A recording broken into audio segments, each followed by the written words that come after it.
Before starting this video, I do want to give a thank you to my patrons that support the channel. And if you would like to support the channel, there are some great benefits for you in the link down below. So with that, let's get into today's video.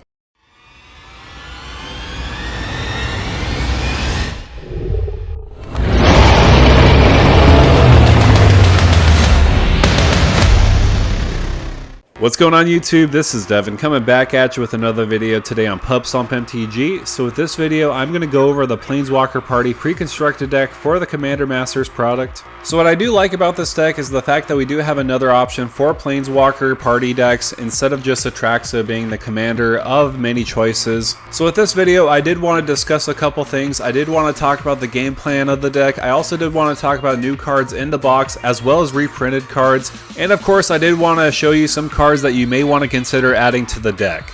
So with that said, let's look at the face commander of the deck. We do have Commodore Guff. So for 4 mana, he has at the beginning of your end step, put a loyalty counter on another target planeswalker you control. He does have a plus ability. So you create a 1/1 red wizard creature token with tap, add red mana, spend this mana only to cast a planeswalker spell. And he has a -3 ability. You draw X cards and Commodore Guff deals X damage to each opponent where X is the number of planeswalkers you control. So Commodore Guff is pretty interesting. He has that ability of putting an extra loyalty counter at the beginning of your end step on another target planeswalker, and you could ramp out your planeswalkers a little further with the 1/1 red wizard creature tokens, and gives you card draw and damage based off of how much planeswalkers you control. So this is everything you want to do in a planeswalker deck. However, I do like the secondary commander a little better. So with that secondary commander, we do have Leori, Sparktouched Hunter. So for 3 mana in Jeskai colors, we get an elemental cat. I'm a little biased toward cats because I do have 2 cats of my own. It does have flying and vigilance. It does have that evasion with flying, so that's nice with a second ability. Whenever Leori Sparktouched Hunter deals combat damage to a player,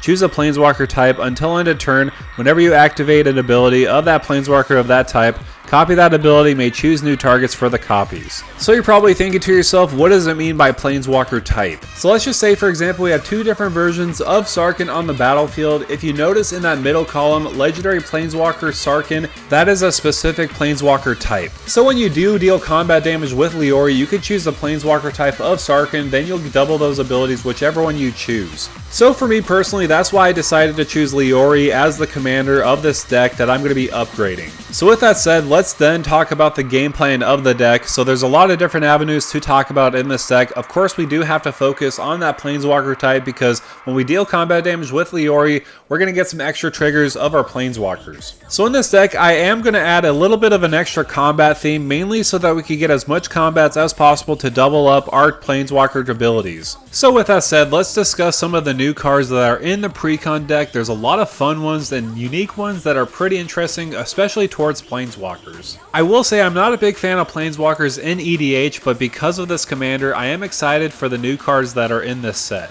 So the first planeswalker that is new in this deck that I do want to mention is Teo, Geometric Tactician. So for 3 mana, when it enters the battlefield, you create a 0/4 white wall creature token with defender and flying. It also does have a +1 ability. You and target opponent each draw a card, and a -2 ability. Choose left or right until your next turn. Each player may attack only the nearest opponent in the last chosen direction and planeswalkers controlled by that opponent. So I do feel like this card is protecting your planeswalkers a little bit more instead of everybody ganging up on your planeswalkers. So I do feel like this is a great fit, especially making a 0/4 wall creature token on the battlefield so that you can protect your planeswalkers even further. So next up, we do have a pretty sweet new planeswalker. I don't know the lore about this guy at all, but we do have Vronos Masked Inquisitor. He looks like a bounty hunter, so it looks like a pretty new planeswalker. What does he do? He does have a +1 ability. Up to 2 other target planeswalkers you control phase out at the beginning of the next end step. So if you want to protect your planeswalkers, you can totally do that. For its -2 ability, for each opponent, return up to 1 target non-land permanent that player controls to its owner's hand. And his -7 ability reads, target artifact you control becomes a 9/9 construct artifact creature and gains vigilance, indestructible, and this creature can't be blocked. So I don't think this is the most powerful planeswalker out there, but I do like the abilities of protecting your planeswalker, also bouncing a non-land permanent to their hand, and on top of that making a 9/9 construct artifact creature token with vigilance and indestructible, and it can't be blocked, so this is going to be a powerhouse, especially when you're swinging away. It can't be blocked, it does have vigilance, so it can block on top of that and protect your planeswalkers. So I do think this is a pretty fun card in this deck specifically. I did also want to talk about Chandra, Legacy of Fire. At the beginning of your end step, Chandra, Legacy of Fire deals X damage to each opponent, where X is the number of planeswalkers you control. And on top of that, with her +1 ability, you add a red mana for each planeswalker you control. And she does have a 0 ability, remove a loyalty counter from each of any number of permanents you control, exile that many cards from the top of your library, you may play them this turn. So this does have a lot of unique abilities. I love that ability of just +1 by itself, just so that you could ramp into more planeswalkers that you do have in your deck. I did also want to discuss some great creatures for supporting your planeswalkers, like Sparkshaper Visionary. So for 3 mana, at the beginning of combat on your turn, choose any number of target planeswalkers you control. Till end of turn, they become a 3/3 blued bird creatures with flying, hexproof, and whenever this creature deals combat damage to a player, you scry 1. They're no longer planeswalkers, loyalty abilities can still be activated. So I will say what's nice about this card is the fact that you can make your planeswalkers into birds that have evasion so that you could swing in, especially if you do have like 8 or so planeswalkers on the battlefield. They'll become 3/3s and you can deal a total of 24 damage in that scenario, and also you'll scry a lot of cards as well. So those are some of the cards that are new in the deck. There's also some great reprints in the deck as well that you may want to consider checking out. So I will say the first big reprint on this list is absolutely incredible to see, especially in Planeswalker decks. We do have the Chain Veil. So for 4 mana at the beginning of your end step, if you didn't activate a loyalty ability of a Planeswalker this turn, you lose 2 life. Also, it does have a pay 4 and tap it ability. For each planeswalker you control, you may activate one of its loyalty abilities once this turn, as though none of its loyalty abilities have been activated this turn. So for obvious reasons, this is an absolute staple in any planeswalker deck, so that you could activate loyalty abilities again with each planeswalker you do control on the battlefield. It's incredible value, especially just for 4 mana. And on top of that, it's a minor inconvenience. If you don't have a planeswalker on the battlefield, you'll just lose 2 life. That's not a big deal in any means, especially in Commander when you have 40 or more life. Another way we could activate loyalty abilities in this deck twice in the 1 turn is by using Oath of Teferi. So for 5 mana, when it enters the battlefield, you exile another target permanent you control, return it to the battlefield under its owner's control at the beginning of the next end step. So what I do like about that specifically, just to touch on that part, is the fact that it enters the battlefield, you can flicker another planeswalker you do control, then that planeswalker will reset its loyalty back to the same one it's originally started with, so that's great value by itself with just flickering the permanent. Also on top of that, it does have another ability that's absolutely fantastic. You may activate the loyalty abilities of each planeswalker you control twice each turn, rather than only just once. So just with this enchantment alone, it's going to provide so much value for you. Also, why not just double the loyalty abilities we do have on our planeswalkers? We do have Deep Close Gate, which was reprinted in this Precon deck. It does have a great enter the battlefield trigger. When it enters the battlefield, double the number of each kind of counter on any number of target permanents. And that does include planeswalkers, because planeswalker is a permanent type. So I will say 99% of the time whenever I've played this card in a planeswalker deck, I've been ulting left and right with different planeswalkers, so this is a great card nonetheless in the deck. If we do want a clone of a planeswalker we do have on the battlefield, or if we want to clone our commander itself, we could easily do that with Spark Double. So it does read, you may have Spark Double enter the battlefield as a copy of a creature or planeswalker you control, except it enters with an additional 1/1 counter on it if it's a creature.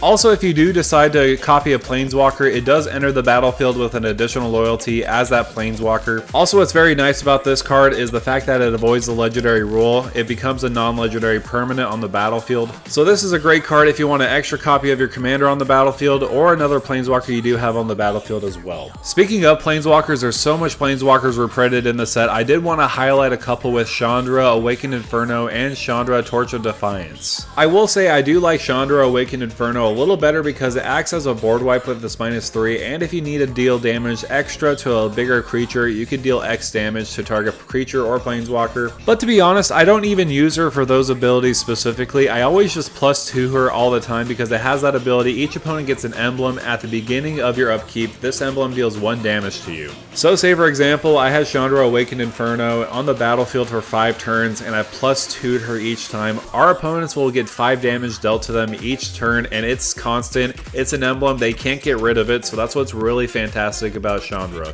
And don't get me wrong, I do also like Chandra Torch of Defiance. That +1 ability of adding 2 red mana could be pretty useful, especially for ramping into other planeswalkers, and also you do get some removal off of it, so that's a great include as well. I would say Wizards did a great job of putting specific cards in the deck, like Deploy the Gatewatch. So for 6 mana, look at the top 7 cards of your library, put up to 2 planeswalker cards from among them onto the battlefield, put the rest on the bottom of your library in a random order. So I will say the ceiling could be pretty high. If you get some big planeswalkers on the battlefield because of this, that's great value, but if you only get like 2 mana, 3 mana value planeswalkers, that's okay because it was 6 mana to cast this, so it's not completely all bad. But I mean, the low is you don't draw into any planeswalkers. That could be the worst possible situation of this. So I will say the ceiling is pretty high on this, but also you may not get any value out of this for 6 mana, so I would just watch out on that. But I would say my personal favorite planeswalker of the deck is Sarkhan the Masterless, mainly because of that +1 ability. Until end of turn, each planeswalker you control becomes a 4/4 red dragon creature and gains flying. So that alone makes it a super powerful threat, especially if you have, say for example, 5 planeswalkers on the battlefield, so 20 damage will be spreading around your opponents because they're 4/4 dragons on the battlefield with flying. Also, what's very nice about Sarkhan, it does have that ability, that static ability, whenever a creature attacks you or a planeswalker you control, each dragon you control deals 1 damage to that creature. Also, another nice thing about that is the fact that we will make a 4/4 red dragon creature token with flying when we -3 Sarkhan. So for one, we will have a blocker on the battlefield, and on top of that, whenever a creature attacks one of our planeswalkers or us in general, each dragon we control will deal 1 damage to that creature.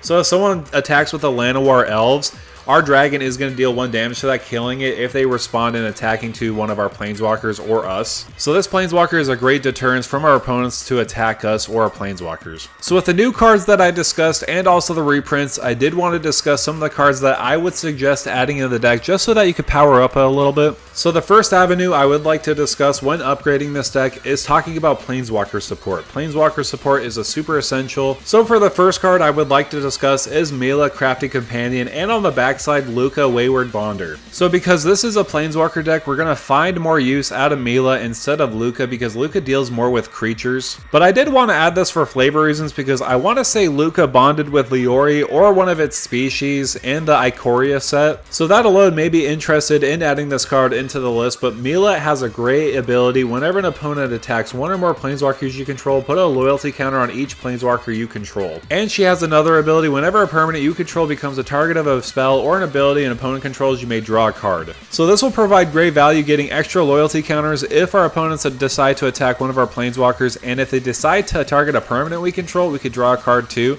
So this front side is going to be absolute value for our commander. I did also want to give a quick mention to Goldforged Thopteryx, mainly because it does have flying and lifelink, and it does have that great ability. Each legendary permanent you control has Ward 2. So this will provide extra protection to our planeswalkers and also our commander. Giving them that Ward 2 ability is absolutely incredible. But I would say some of the best cards actually came out from All Will Be One, like All Will Be One and also Ickermoon Gauntlet. All Will Be One has a crazy ability whenever you put one or more counters on a permanent or player, so that does include your permanents like planeswalkers. All Will Be One will deal that much damage to target opponent, creature an opponent controls, or a planeswalker that opponent controls. So this just gets some extra damage on top of that when you're putting loyalty abilities on your planeswalkers. Plus with Ickermoon Gauntlet, it's going to be absolutely crazy when you have a bunch of planeswalkers on the battlefield because you will have that ability. Planeswalkers you control have 0 proliferate and -12. Take an extra turn after this one. I first want to talk about that part because that's the crazy part of this card, because all our planeswalkers on the battlefield will have proliferate,